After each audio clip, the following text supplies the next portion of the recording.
Salut les amis, j'espère que vous allez bien. On se retrouve pour une nouvelle vidéo, pour parler de l'avant-match entre le PSG et l'Olympique de Marseille. Alors, oui, je sais que ça va jouer au Vélodrome, mais plutôt voilà, je mets le PSG devant, voilà. Alors, on se retrouve pour cette vidéo avant-match. Voilà, qu'est-ce qu'on va faire dans cette vidéo? Je vais vous expliquer d'abord qu'est-ce qu'on va faire. Ensuite, voilà, vous allez voir voilà ce qu'on va faire.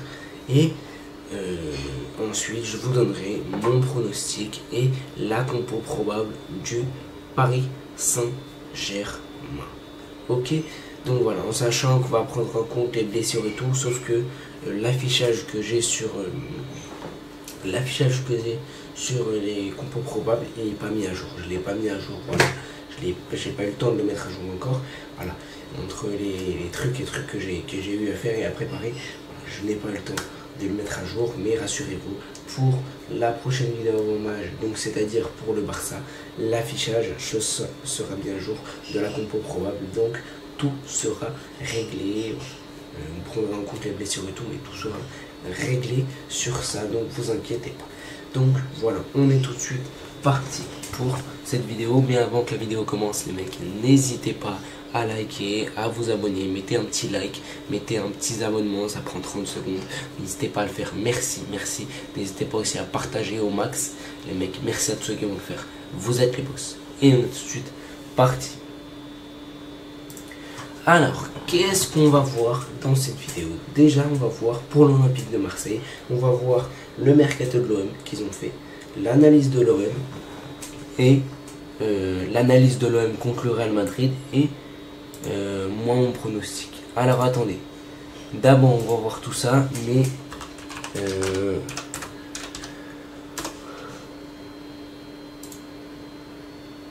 voilà.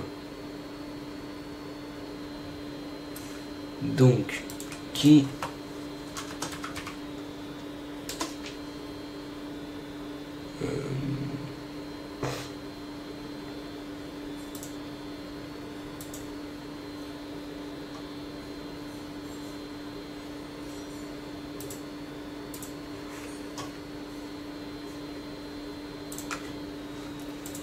attendez.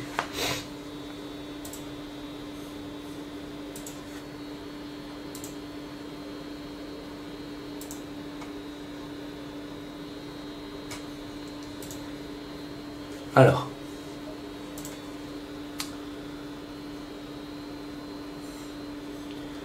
Marseille, ils ont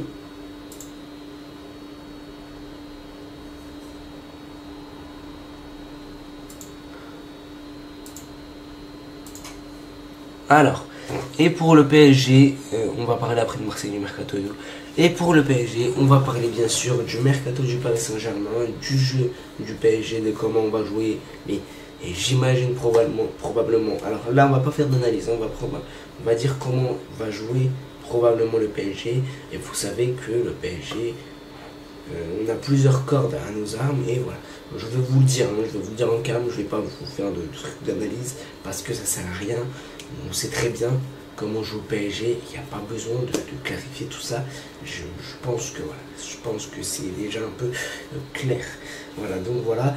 La compo probable bien sûr du Paris Saint-Germain, donc comme je vous ai dit, qui n'est pas encore à jour, mais on va faire quand même la compo probable et on va prendre en compte toutes les blessures et tout. Et mon pronostic pour ce match, pareil. Alors, on va parler d'abord du mercato de l'OM. Alors, l'OM qu'ils ont recruté. Ils ont recruté Igor Paxiao. Ils ont recruté Benjamin Pavard. Vermeeren, je crois. Medina. Attends, mais eux, ils sont partis ou quoi? Arrivé.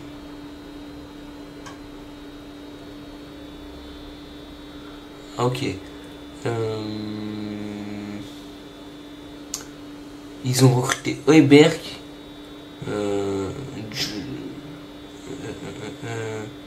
Heuberg c'était avant, je pense. Mopé, Pavard, Medina, O'Reilly, Timothy Emerson, Angel Gomez, mais bon, ça c'est. Aubameyang, transfert libre, et Ahmed Traoré, en prêt. Voilà.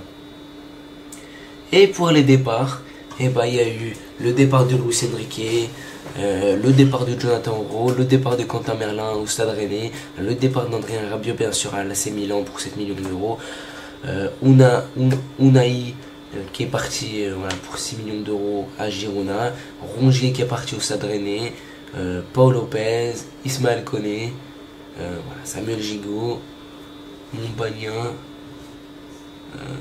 voilà, après Chelsea Mbemba, voilà. Alors par contre je sais pas pourquoi ils ont vendu Chelsea Mbemba, c'est un très très bon défenseur central, mais voilà, il est parti au LOSC avec un transfert libre. Donc voilà, ils ont Aminarite est parti aussi, Bamo Meite est parti aussi, Heuberg, voilà, à la fin du prix, donc ils l'ont acheté. Ben Nasser, voilà, il n'est pas resté. Voilà, donc voilà un peu ce que ça donne pour l'OM. Voilà, je vous afficherai les joueurs ici. Voilà, mais voilà un peu ce que ça donne pour l'OM. C'est voilà, ils ont quelques départs vraiment qui moi je les comprends pas. Il y a quelques départs, par exemple Chancel Mbemba, ils auraient pu le garder. Voilà, il y a des départs que voilà. Mais en termes de mercato, les mecs, il faut dire que l'OM en termes de mercato, objectivement, là les mecs je suis objectif, oui il y a une rivalité bien sûr que je déteste l'OM, mais objectivement je vais vous dire que l'OM ne fait pas un mauvais mercato. Après sur le terrain c'est autre chose, on l'a vu, ils ont perdu contre le Real, ils ont perdu, voilà. Ils ont gagné contre l'Orient, ils se sont crus trop chauds. Et donc après ils se sont vite pris la température contre le Real, malgré qu'ils ne sont pas joué dégueulassement. Voilà. Mais voilà. L'OM quand même, voilà, on connaît. Mais voilà, ils ont fait quand même un mercato satisfaisant. Alors, on va commencer par cette analyse du Real, de l'OM. Je veux dire, je me suis trompé parce qu'on joue pour Real Madrid. Donc on va analyser ce match, les mecs. Alors, ici, vous pouvez voir qu'on a un 4-3-3 de la part du Real Madrid. Alors, on a Carreras à gauche, Hussein et Militao en défense centrale, Trent Alexander-Arnold à droite, mais il s'est blessé, donc il y a eu l'entrée de Carvajal, on va en parler, et Courtois au cage. Et ensuite, au milieu de terrain, on a Arda Güler, Tchouaméni, Valverde. Alors moi j'ai un problème avec ça, je vais vous expliquer après c'est quoi le problème. Et Rodrigo, Mbappé, Massantuano, ok pour l'attaque. Xabi a choisi ça, donc ok, donc pas de souci. Mais il y a un problème ici, c'est ok, t'as mis Arda Güler, ok. Arda Güler, voilà, qui est un peu créatif et tout, ok. T'as mis Tchouaméni, ok, mais Tchouaméni, Valverde, les mecs, ça peut pas aller ensemble. Ça peut pas aller ensemble et pour moi c'est une mauvaise erreur de mettre Tchouaméni, Valverde. Alors après tu vas me dire tu peux mettre qui? T'as toujours Camavinga, je sais pas s'il est encore blessé, mais je sais même plus s'il est rentré. Mais t'as toujours le Camavinga. T'as Ceballos, potentiellement. Je sais pas, il peut mettre des trucs. Je sais pas, il peut tenter des trucs, mais voilà. C'est vrai que Tchouaméni Valverde, ça match pas trop et ça, c'est pour moi, ce duo ne fonctionne pas et il ne doit pas être aligné ensemble sur le terrain. Ensuite, la compo de l'Olympique de Marseille, les mecs, regardez bien. Alors, rouler au cage, rouler, voilà, on va en parler après, mais il a fait un très bon match. Ensuite, à gauche Emerson, ok, pas de souci. Charnière centrale, Balerdi, Medina, et à droite, Pavard, ok, la recrue. Après, Heuberg, Kondogbia au milieu de terrain, donc c'est un 4-2-3-1. Donc, ok. Donc, ensuite, Timothy Weah, O'Reilly et Greenwood, ok. Moi, je trouve que c'est très offensif et que voilà, l'OM essaie de faire quelque chose quand même. Voilà. Et en pointe, Aubameyang. Alors, je trouve que la compo est bonne, les mecs. Je trouve que la compo est bonne. Après, je sais pas, moi, je suis un supporter marseillais. Comme je l'ai dit, je sais pas comment on joue. Il aurait peut-être pu mettre Gouiri. Après, c'est vrai que voilà, au milieu de terrain, tu aurais pu mettre qui à la place de Kondogbia, parce que Kondogbia, il n'a pas fait un match très très bon et très satisfaisant. Donc tu aurais pu mettre quelqu'un à la place de Kondogbia avec Højbjerg. Mais voilà, sinon la plupart des autres joueurs ils ont fait un bon match. Mais voilà, là ça commence et le Real commence très très fort. Hein. À la première minute, vous le voyez, passe en profondeur pour Carreras. Donc voilà, donc passe en profondeur pour Carreras. Donc Carreras fait l'appel et l'accélère. Il passe devant le joueur de l'OM, devant Pavard, je crois. Ok, donc là il passe devant Pavard. Ça va mener à une action dangereuse pour le Real Madrid. Vous allez voir, il va se retrouver ici à côté du poteau de corner, Carreras. Comme je vous l'ai dit, Carreras se retrouve à côté du poteau de corner. Donc là on est à la 1e minute et 5 secondes de jeu. Donc Carreras se retrouve à côté du poteau de corner. Donc du coup Carreras va faire quoi? Il va centrer. Il va centrer parce qu'il va se dire il y a quelqu'un dans la surface. Alors oui, il lève la tête. Hein. Donc il va centrer, voilà. Il aurait pu essayer de glisser un ballon pour Kylian, mais voilà, c'est un peu compliqué parce qu'il n'y a Pavard ici et il y a un autre joueur ici, je crois que c'est Balerdu, je sais pas, non, je sais même pas c'est qui. Mais ouais. Donc voilà, donc il va glisser un centre ici dans la surface, sauf que ça va être un cafouillage et ça va être très mal dégagé par la défense de l'OM. Vous allez voir, donc ça va être mal dégagé par la défense de l'OM. Et qu'est-ce qui va se passer? Eh bien forcément, ça va être mal dégagé. Ça va revenir sur Kylian Mbappé et Kylian Mbappé va tenter une retournée acrobatique, je sais pas, appelez ça comme vous voulez à la première minute et 8e seconde de jeu. Appelez ça comme vous voulez. Moi j'appelle ça une retournée. Je sais pas comment ça se dit, mais moi j'appelle ça une retournée acrobatique. Voilà. Donc voilà. Donc là il y a Mbappé qui va tenter un geste acrobatique, une retournée. Malheureusement ça va passer juste à côté du deuxième poteau de Jérôme de Rulli. Ça va passer juste à côté de son deuxième poteau et ça va sortir en 6 mètres pour Rulli. Donc voilà, donc malheureusement Mbappé était un peu de marqué. Donc on voit que le Real a vraiment très bien débuté en faisant un bon pressing contre l'OM. Et voilà, donc l'OM avait du mal défensivement à sortir et à résister on va dire à cette pression. Parce que oui, le Real avait un peu de mal. Enfin, l'OM avait un peu de mal, je veux dire. Voilà. Ensuite, on continue. Là, pareil, je vous dis à la 5e minute et 10e seconde de jeu qu'il y avait beaucoup de pressing dans le début de match, dans les 10-15 premières minutes de Real Madrid-Marseille. Il y avait beaucoup de pressing de la part du Real. Là, on voit Mastantuono qui presse. Voilà, qui presse Højbjerg. Højbjerg, du coup, il va paniquer, il va dégager sur Mastantuono, ce qui va donner encore une fois une attaque dangereuse. Vous voyez que Mastantuono vient chercher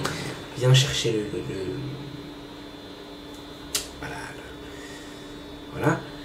Donc Mastantuono presse, il vient, il récupère le ballon. Et là, qu'est-ce qui se passe? Et ben vous allez me dire qu'est-ce qui se passe? Et ben il se passe que Mastantuono passe devant, je crois que c'est toujours Højbjerg, mais je sais même plus. On va dire un joueur de l'OM. Et donc du coup il réussit à battre Rulli. Il réussit à faire un truc de geste, de petit piqué, de passer la balle au-dessus de Rulli. Mais malheureusement pour le Real, ça touche le poteau. C'était une grosse occasion. On est à la 5e minute et 14e seconde de jeu. Ça aurait pu donner un but très tôt pour le Real. Et ça aurait pu faire 1-0 dès la 5e minute de jeu pour le Real. Donc ils ont beaucoup d'occasions. Voilà, ils ont soit pas de chance, soit ils ne convertissent pas. Donc il faudra améliorer ça aussi, la finition pour le Real. Mais côté Olympique de Marseille, on le voit toujours, cette faiblesse défensive. Donc voilà, on peut leur faire beaucoup de mal, nous, de notre côté le PSG, on peut leur faire beaucoup de mal. Parce qu'ils ont ils laissent beaucoup d'espace en profondeur. Et voilà, ça, tu te fais manger contre le PSG. Donc là, ils ont laissé beaucoup trop d'espace au début du match contre le Real. Et ils n'ont pas pressé. Voilà, le Real les a pressés. Donc nous, si on les presse comme ça tout le match, vous imaginez qu'ils ne vont pas tenir. Et Rulli, il ne peut pas faire des parades H24. Donc voilà. Donc moi, je pense qu'honnêtement, on va les battre. Voilà, tranquille, on va les battre tranquille. Voilà, donc là, juste pour vous dire qu'il y a eu poteau et que Rulli n'a pas su s'interposer sur sa parade. Donc du coup il a été battu et il y a eu poteau sur l'attaque de Mastantuono et du Real Madrid. Ensuite, on continue. Là, les mecs, pareil, je vous ai dit, la gestion de la profondeur, on est à la 7e minute et 46e seconde de jeu. La gestion de la profondeur est mal gérée par l'OM. Elle est mal gérée. Il laisse beaucoup d'espace, il laisse beaucoup trop d'espace. Là, Pavard, avec, je sais plus c'est qui, mais il laisse beaucoup trop d'espace. Donc, il est obligé de couvrir le joueur ici, je crois que c'est Rodrigo. Et donc, du coup, il y a Carreras. Encore une fois, je crois que c'est... Ouais, c'est Carreras qui part. En fait, Carreras, c'est simple. Il part beaucoup dans la profondeur. Parce que, voilà, pour apporter de renforcement comme Nuno Mendes et tout. Mais, il part beaucoup dans la profondeur. Donc là, ce qui fait que l'OM se retrouve. Ils sont 1, 2, 3, 4 ici. Mais Benjamin Pavard va être pris, du coup, vu que ça va accélérer. Ici, si c'est Balerdi ou je sais pas, c'est qui. Voilà, j'ai oublié, ou c'est Medina ou je sais pas c'est qui. Mais voilà, il va être pris aussi. Donc, ce qui va faire que ils vont très vite se retrouver en situation d'infériorité numérique en défense. Donc voilà. Donc là, on passe, voilà, vite fait. Là, on est à la 9e minute et 39e seconde de jeu. Là, qu'est-ce qui se passe? C'est que Mbappé a la balle, il crochette. Donc, il fait un crochet. Il crochette, frappe sur Geronimo Rulli. Et Rulli la sort de la tête. Il la prend en pleine face. Donc, oui, il la prend vraiment, vraiment fort. Donc, ça lui fait mal. Et donc, il la prend en pleine face. Mais on voit que le Real a vraiment beaucoup d'occasions. On voit que la défense de l'OM, elle pas dans ce repli. Là, ils sont 1, 2, 3... 4 dans la surface, et tu as 2 joueurs ici du Real qui sont les Cécelles. Tu as des joueurs ici à l'arrière, mais c'est pas dans la surface de l'OM. Parce que voilà, tu as Mbappé ici, tu as Rodrigo ici, et tu as Güler ici qui attendent. Voilà, derrière tu as le bon vieux Mastantuono, Valverde, je crois que c'est Tchouaméni ici. Donc voilà. Donc voilà, vraiment. Mbappé là, alors c'est compliqué, il aurait pu la donner, mais moi je trouve que c'est compliqué, il a bien fait le choix de frapper. Mais voilà, Rulli encore une fois très bon. Moi j'ai trouvé très bon, un très bon Rulli dans ce match là. Alors oui, les 2 pénaltys, le deuxième pénalty, on va voir après, il est pas loin de l'arrêter. Mais voilà, vraiment Rulli, j'ai trouvé un très bon match qu'il a fait. Donc en toute objectivité, je vais dire bravo à Rulli. Voilà, donc là, Rulli repousse l'offensive du Real et la frappe de Kylian. Après, les mecs, là, on est là, 13e minute et 17e seconde de jeu. Il y a eu un renversement de balle de la part de l'OM, un ballon dans le dos. Et on voit, alors Carvajal est rentré, voilà. Ici, on voit Carvajal qui est en train de courir, mais Carvajal, on sait qu'il est âgé, on sait que voilà, en termes de course, c'est pas le mieux. Voilà, ce serait mieux d'avoir traîné Alexander-Arnold, mais malheureusement, il s'est blessé pour le Real Madrid. Alors là, l'OM, les mecs, une chose dans laquelle ils ont été bons ce soir, c'est les ballons, les ballons piqués, les ballons dans le dos, les ballons en profondeur. C'est sur ça qu'ils ont truqué le Real. C'est sur ça qu'ils ont réussi à faire bouger le Real. Les ballons dans le dos, les ballons comme ça en profondeur, c'est sur ça que tu peux réussir à faire bouger le Real. Et voilà, ils l'ont bien fait, hein, je trouve l'OM, ils l'ont bien fait. Ils ont essayé de frapper aussi, on va le voir. Mais voilà. Donc là, il y a Timothy Weah qui accélère et qui va prendre, et qui va s'emparer du ballon, et qui va manger Carvajal, les mecs, il va le manger. Il va le manger, et qu'est-ce qui va se passer? Du coup, il va partir là, et il va frapper. Alors ça va passer au-dessus de la cage de Thibaut Courtois, mais comme vous le voyez ici avec l'envolée, avec la flèche. Mais, alors, voilà, c'est la première vraiment, on peut dire, dangereuse occasion de l'OM. Donc voilà, donc l'OM commence un peu voilà, à être dangereux. Voilà, c'est leur première, je crois, ou deuxième occasion dangereuse du match. On va dire aller deuxième vu qu'il y a le truc, mais voilà, donc voilà, donc l'OM voilà part de là, et donc Timothy Weah va au fur et à mesure du match progresser, et moi je trouve qu'il va faire un très bon match de sa part. Moi je trouve que Timothy Weah va faire un bon match de sa part, et que ça va être un bon Timothy Weah, et que voilà, il va aider l'OM voilà, comme il peut, et vous allez le voir par la suite, et je pense que vous savez le scénario. Voilà, pour ceux qui n'ont pas été là, un peu de tactique, un peu tout. Voilà, donc là, on voit que vraiment le Real Madrid, ils ont quelques problèmes sur les contres. En fait, c'est sur les contres. Ils ont des problèmes sur ça. L'homme, eux, ils essayent d'aller en contre. Et donc, ils essayent, parce qu'ils ont la puissance, hein. Timothy Weah c'est puissant, mais Greenwood, voilà, c'est un peu puissant. Alors Aubameyang, il est un peu âgé, mais voilà. Ils ont quand même de la puissance sur voilà. Et donc voilà, ils ont quand même des joueurs rapides. Là, on va voir à la 26e minute de jouer à 39e seconde, on va voir que Rodrigo va être bousculé par... Je crois que c'est Kondogbia, les mecs. Si je dis pas de conneries, c'est Kondogbia. Donc Kondogbia met son pied, il y a penalty, les mecs. Il y a penalty parce que Rodrigo, il s'empare de la balle, donc il y a penalty ici. Parce que vous voyez avec la ligne rouge, vous voyez quand Kondogbia, voilà, marche sur le pied. Alors il faut zoomer pour ça, mais ça se voit clairement. Voilà. Ensuite, voilà, le penalty frappé à la 28e minute de jeu par le bon vieux Kylian Mbappé. Alors, voilà, ça va transformer, ça va aller là-bas au premier poteau, un peu en dessous de la lucarne. Rouli n'est pas loin de la sortir, mais voilà, il la touche même pas, il la touche pas, mais il plonge du bon côté. Donc voilà, donc Rouli quand même en termes de penalty, c'est cohérent, mais voilà. Quand même contre Mbappé, voilà, je pense qu'il avait la rage et ses souvenirs des classicos, les mecs. Donc voilà. Donc voilà. Là, voilà, penalty marqué par Kylian Mbappé. Donc voilà, alors il marque sur penalty bien sûr, mais voilà. Ensuite, il y a eu cette grosse frappe à la 32e minute de jeu de Tchouaméni, grosse frappe d'Aurélien Tchouaméni. C'est Kylian Mbappé qui le resserre, je crois. Donc Tchouaméni frappe. Donc gros arrêt de Jérémy Mongoly, il la sort avec une claquette de la main comme ça. Donc vraiment gros arrêt et ça part au-dessus de la cage des Marseillais parce que vraiment ça peut faire un très beau but.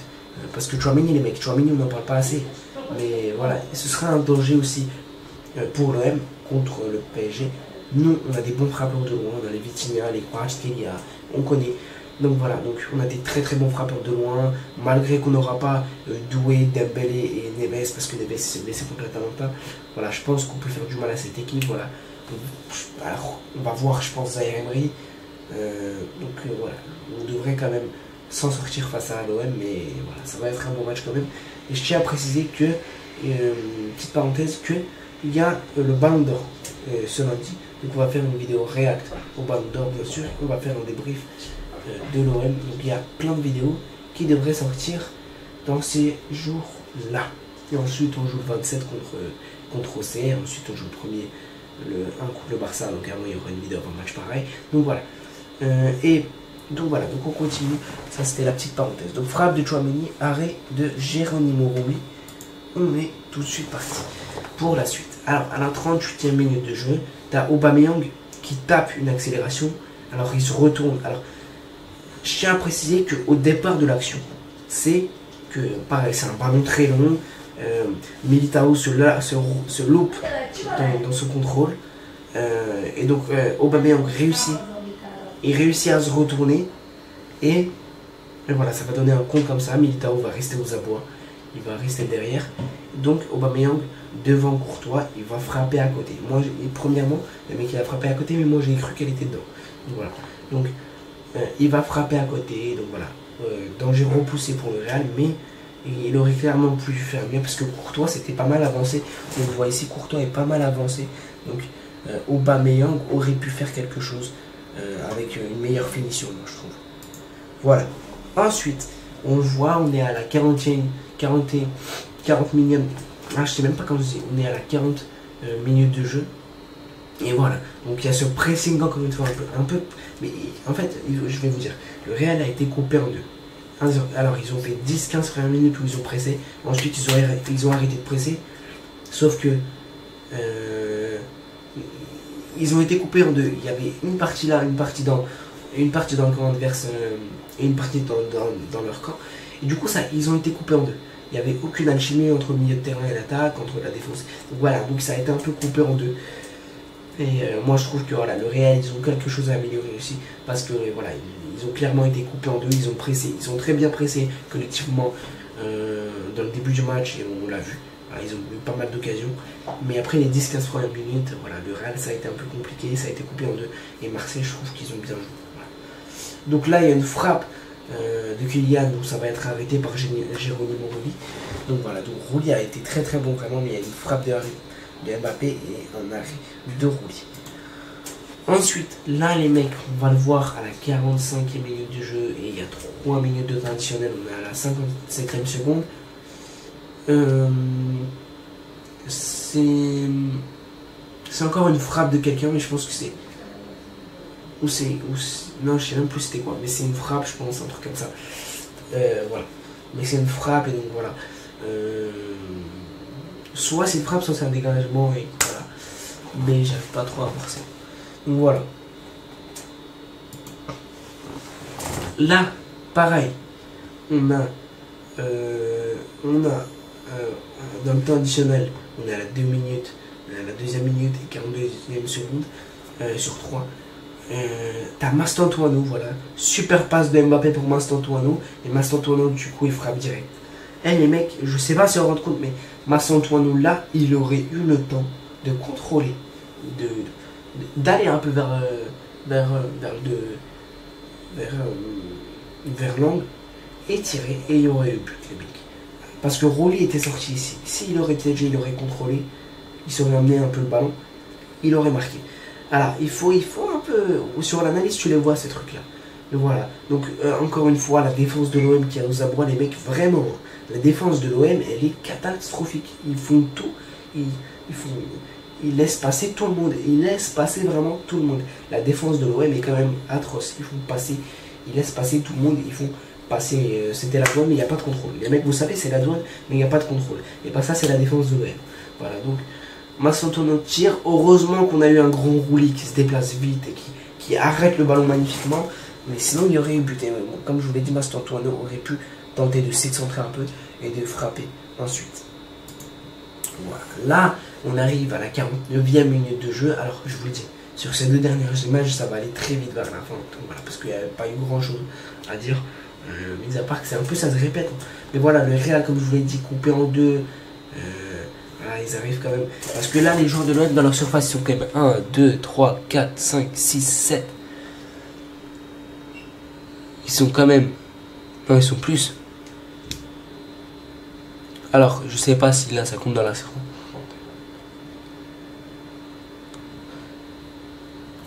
Ils sont 9 dans la surface. 9, 8 dans la surface. Ouais. Après, si tu comptes dans la surface, mais ouais, ils sont pas mal dans la surface, les Marseillais. Tu as quand même 1, 2, 3, 4, 5, 6 joueurs du Real Madrid. L'OM est quand même en supériorité numérique. Parce que voilà, tu as des joueurs ici, tu as 3 joueurs ici du Real qui sont là. Mais comment dire, t'as une frappe qui se déclenche de la part d'un joueur du Real. Je sais pas si c'est Mbappé ou quoi, ou Arda. Mais voilà, c'est capté encore une fois par Rulli. La frappe, elle n'était pas si forte que ça. Mais voilà, quand même, ils ont quelques occasions. Mais voilà, pas si dangereuse que ça. Ensuite, on continue. Voilà, penalty. Donc, deuxième penalty pour le Real Madrid. Et penalty transformé à la 80 minutes de jeu. Donc, penalty transformé par le Real Madrid et par Kylian. Pareil, je vous l'ai dit. L'OM, ils ont un problème sur les pénaltys. Ils concèdent beaucoup de pénaltys, ils font beaucoup de fautes dans la surface. Et moi, c'est des fautes. Moi, je trouve qu'ils ont fait contre le Real Madrid des fautes inutiles, des fautes qu'ils auraient pu même pas faire. Voilà, c'est des fautes bêtes. Voilà. Mais qu'on note bien, il a provoqué le premier penalty, je crois. Il a pas fait un bon, il a pas fait du tout un bon match. Moi, je l'ai pas énormément vu. Voilà, qu'on note bien. Moi, j'aime pas qu'on note bien. Donc voilà. Donc ça me plaît pas qu'on note bien. Donc voilà. Donc penalty transformé par le Real Madrid, mais Rulli n'est pas loin de l'arrêter, il plonge ici à côté. En fait, je crois qu'il la touche en fait, il la touche de sa main, mais il n'est pas loin de l'arrêter. Donc voilà. Voilà. Ensuite là, on a la dernière occasion à la 85e minute de jeu. T'as Greenwood, les mecs Greenwood, j'ai trouvé qu'il a été très percutant, Donc je vous ai dit en contre, ils essaient de jouer un peu sur la vitesse. Voilà, là ils sont un peu plus dans la surface du Real. Et là donc Greenwood va frapper et donc du coup il va avoir l'arrêt. Alors il aurait pu frapper un peu plus en l'air et dans la lucarne, voilà là-bas. Deuxième poteau. Mais il décide de frapper ici, donc ça va être arrêté par Thibaut Courtois. Voilà. Mais voilà, l'OM donc du coup perd ce match.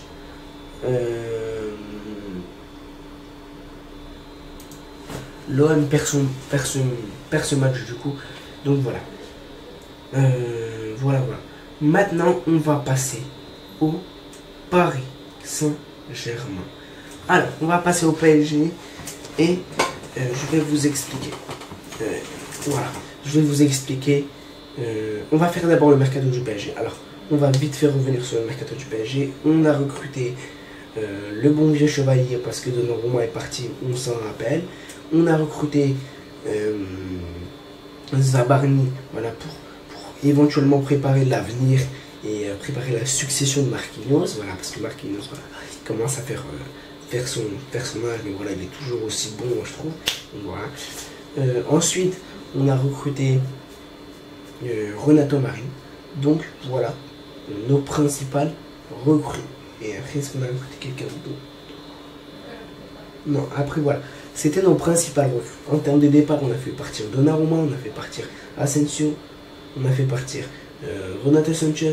Alors, c'est des prêts ou quoi, mais voilà, je me souviens plus. Mais je vous dis les joueurs qu'on a fait partir, qu'on a réussi à faire partir. Carlos Soler, il est parti. Milan Skriniar est parti. Nordi Miquel est parti. Voilà, il y a pas mal d'indésirables qui sont partis. Il y a d'ailleurs tous les indésirables, je pense, qui sont partis. Colomani qui est parti. Dites-moi si j'en oublie, mais il y en a beaucoup. Donc voilà. Donc je peux en oublier, mais il y en a beaucoup. Voilà. Donc, alors, on va parler maintenant du jeu du PSG, les mecs. Moi, honnêtement, je pense que ça va être un 4-3-3 logique. Je pense qu'on va jouer d'une manière très offensive. Pareil, Lucien Riquet va dans les tribunes, les mecs. Bon, voilà, il n'y a aucun doute sur ça. Mais voilà, je pense que tu peux leur faire très très mal. Parce que voilà, tu as une permutation constante. On a vu contre l'Atalanta, tout le monde permute. La composition du milieu de terrain elle change, elle n'est pas tout le temps la même. Des fois, tu as les maillots qui se retrouvent avec les Fabien, les Vitinha. Et en fait, ça tourne. Tu as les João Neves, tu as les deux latéraux, Hakimi Mendes qui montent beaucoup. Voilà, tu as beaucoup de solutions. Alors, Neves va pas être là, donc ça va être Warren. On va voir ce que ça va donner Warren contre Marseille. Donc je pense que Warren aura un peu plus de liberté, il pourra se projeter un peu plus. Donc je pense que ça peut redonner des couleurs pour Warren. Et moi je trouve que depuis le début de saison, Warren Zaïre-Emery est très très bon. Donc voilà, pas question de le changer. Moi je trouve que Warren est très très bon et sur ce qu'il fait. Voilà. Voilà comment je pense qu'on va jouer. On va jouer offensivement et moi je pense qu'on va les torcher. Les mecs, je pense qu'on va les torcher. On va tout de suite regarder mon pronostic de ce match contre l'Olympique de Marseille. Qu'est-ce que ça va donner? Quel pronostic je pourrais faire pour ce match-là? Alors, les mecs, c'est honnêtement, je vais vous dire 3-1. Je vais vous dire 3-1 pour le Paris Saint-Germain, voire 3-0. Allez, je vais partir sur un 3-0, 3-0 ou 4-0. Moi, je pars sur un 3-0, 4-0. Je ne vois pas l'Olympique de Marseille marquer parce que je me vois défensivement supérieur. Voilà. Donc, je vais partir sur un 3-0 pour le PSG. Donc, pour l'OM, vous vous en doutez, 0 but. Et pour le PSG, 3 buts. Donc, je vais largement nous imposer 3 ou 4-0 sur ce classico contre l'OM. Donc, voilà. Donc voilà, n'hésitez pas à me dire vous ce que vous en pensez pour votre pronostic en commentaire. N'hésitez pas à me bombarder les commentaires aussi avec votre pronostic, ce que vous en pensez de l'OM, comment il joue, s'il y a des supporters olympiens. Et voilà. Par contre, commencez pas parce qu'il y a une rivalité, mais commencez pas à insulter et tout ça les supporters de l'OM. Parce que voilà, c'est quand même désagréable et je devrais vous bannir s'il y en a qui font ça. Donc voilà, restez respectueux s'il vous plaît. On est respectueux ici. Alors, et bien sûr, ma compo probable, comme je vous l'ai dit, je ne l'ai pas changé, je vais la changer. Mais voilà. La défense, ça bouge pas. Chevalier, alors j'ai mis ou parce que au moment où j'ai fait ce truc, cette compo, normal n'était pas encore parti, mais voilà, on avait des doutes sur Donnarumma, est-ce qu'il partirait ou pas. Donc c'est Chevalier. Donc Chevalier au cage, Mendes à gauche, Pacho, Marquinhos, ça bouge pas, Hakimi, ça bouge pas. Ensuite, Fabian, Vitinha, et voilà, donc Neves est blessé, donc on va mettre Warren Zaïre-Emery. Ensuite, Kvaratskhelia, on va mettre Kvaratskhelia à droite, Barcola à gauche. Et en numéro 9, parce que Dembélé et Doué sont blessés, en numéro 9, je ne mettrai pas Maïgo, je mettrai Ramos. Je mettrai Ramos, parce qu'il a quand même marqué, voilà, il est quand même important. Voilà. Mais je mettrai Ramos ou. J'hésite à mettre Mbaye aussi, mais non, pour moi je mettrai Ramos. Je mettrai Ramos. Voilà, donc l'attaque ce sera Barcola, Ramos, Kvaratskhelia. Voilà. Pour moi, et j'espère que Neves. Alors Neves c'est jusqu'à la semaine prochaine de base. Donc Neves va revenir pour Auxerre de base. Mais je pense pas qu'il va le faire jouer contre Auxerre, enfin j'espère pas. Peut-être qu'il va le faire entrer en cours de jeu, mais voilà. Neves, je pense qu'il va rejouer vraiment contre le Barça s'il est vraiment apte. Voilà, alors. Voilà, on a fait un peu le tour. On a fait un peu le tour de cette vidéo. On a fait un peu le tour. Donc j'espère que la vidéo vous a plu, j'espère que ça vous a plu. Si c'est le cas, n'hésitez pas bien sûr à liker, à vous abonner. Prenez le temps pour mettre un petit like, un petit abonnement. Ça prend, comme je vous l'ai dit, 30 secondes. Voilà, n'hésitez pas aussi à lâcher un petit commentaire. Et voilà, n'hésitez pas à partager au max. Merci à tous ceux qui vont le faire. Merci, ça soutient grave la chaîne. Ça me soutient moi. Vous êtes les boss. Et allez Paris. Bye les mecs. On va les torcher. Moi je vous le dis. Bye.